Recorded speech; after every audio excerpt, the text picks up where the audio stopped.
Halo pemirsa Albiruni ID, kembali lagi di channel Albiruni ID. Kementerian Pertahanan Nasional Korea Selatan mengumumkan rencana pertahanan nasional jangka menengah untuk tahun fiskal 2021 hingga 2025. Rencana itu mencakup beberapa proyek kelas atas bersama sejumlah besar dana yang dialokasikan untuk mengembangkan dan membuat serangkaian sistem senjata yang mengesankan. Dilaporkan dari Eurasian Times, Korea Selatan juga akan mengembangkan sistem pertahanan udara kubah besi Israel versinya sendiri dalam 5 tahun ke depan untuk melindungi berbagai instalasi utama di wilayah ibu kota dari ancaman artileri Korea Utara. Ketika kita berbicara tentang sistem pertahanan rudal Korea Selatan, biasanya mengacu pada salah satu yang menargetkan rudal jenis Scud atau yang lebih kuat milik Korea Utara. Sementara itu, sistem pencegat baru ini akan fokus pada perlindungan wilayah ibu kota dari artileri jarak jauh Korea Utara, seperti peluncur roket ganda 240 mm atau 300 mm, tutur seorang pejabat Kementerian Korea Selatan. Berbagai rudal juga sedang disiapkan untuk meningkatkan pesawat tempur asli Korea Selatan, KF-X, yang merupakan pesawat generasi 4,5 yang saat ini sedang dikembangkan. Jet tempur KF-X senilai 15 miliar dolar itu juga merupakan proyek terbesar yang dikerjakan oleh Korea Selatan.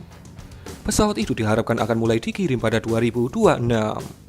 Dorongan luar biasa lainnya untuk militer Korea Selatan adalah sistem pemosisian global atau GPS eksklusif yang akan dibangun pada awal hingga pertengahan 2030-an. Korea Selatan terus berada di bawah ancaman serius serangan mendadak dari tetangganya Korea Utara. Selain rudal, ancaman artileri jarak jauh itu mencakup sistem roket peluncur ganda Korea Utara dan artileri swagerak atau self-propelled 170 mm. Ketika militer Korea Selatan telah bekerja untuk membangun sistem pertahanan udara dan rudal Korea atau KAMD alias Korean Air and Missile Defense, sistem itu dirancang untuk mencegat rudal balistik seperti Scud dan tidak efektif melawan artileri jarak jauh. Sistem pencegatan artileri jarak jauh dapat diintegrasikan pada akhir 2020-an hingga awal 2030-an, menurut seorang pejabat Kementerian Pertahanan Korea Selatan.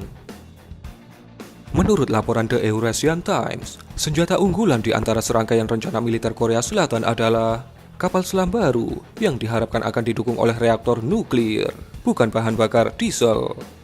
Hal itu akan memasukkan Korea Selatan ke dalam daftar negara yang mampu membangun kapal selam bertenaga nuklir.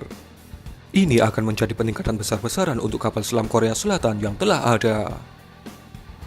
Akuisisi lainnya oleh militer Korea Selatan ialah kapal induk pertama negara itu. Kapal induk berbobot 30.000 ton itu akan dilengkapi dengan pesawat tempur F-35B buatan Amerika yang memiliki kemampuan lepas landas pendek dan pendaratan vertikal atau STOVL. Peningkatan pertahanan besar-besaran ini terjadi di tengah meningkatnya ancaman dari negara-negara tetangga Korea Selatan.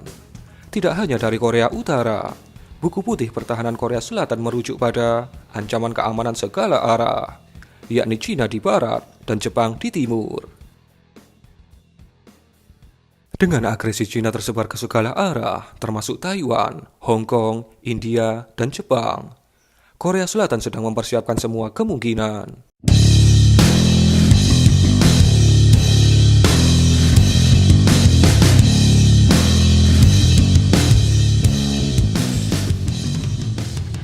Korea Selatan juga memiliki perselisihan berkepanjangan dengan Jepang mengenai kedaulatan atas Pulau Dokdo atau Takeshima di Laut Jepang yang disebut Laut Timur oleh Korea Selatan. The Eurasian Times mencatat, Korea Selatan telah bangkit sebagai salah satu negara yang memiliki perangkat keras militer yang canggih. Meskipun sebagian besar produk pertahanannya masih berbasis desain barat yang kebanyakan dari Amerika. Amerika Serikat dan Korea Selatan menjalin berbagai hubungan yang cukup baik. Kerjasama militer keduanya dipandang sebagai kebutuhan untuk melawan Korea Utara. Korea Selatan tidak benar-benar menganggap Cina sebagai ancaman. Namun, dengan Amerika Serikat dan Cina yang saat ini saling berselisih, Korea Selatan terjebak dalam posisi yang canggung. Dengan meningkatnya ketegangan antara dua kekuatan global itu, Korea Selatan sekarang harus memihak. Di satu sisi, ada ketergantungan ekonomi yang tinggi pada negara tetangganya Cina. yang berarti menjauhkan diri dari Amerika. Tapi di sisi lain, Korea Selatan juga perlu bekerja sama dengan Amerika dalam menghadapi resiko potensial dari China. Tentunya, Korea Selatan tak terlibat atau memihak secara terang-terangan pada konflik yang terjadi antara Amerika dan China. Karena baik China maupun Amerika mempunyai kartu as Korea Selatan, yaitu Korea Utara.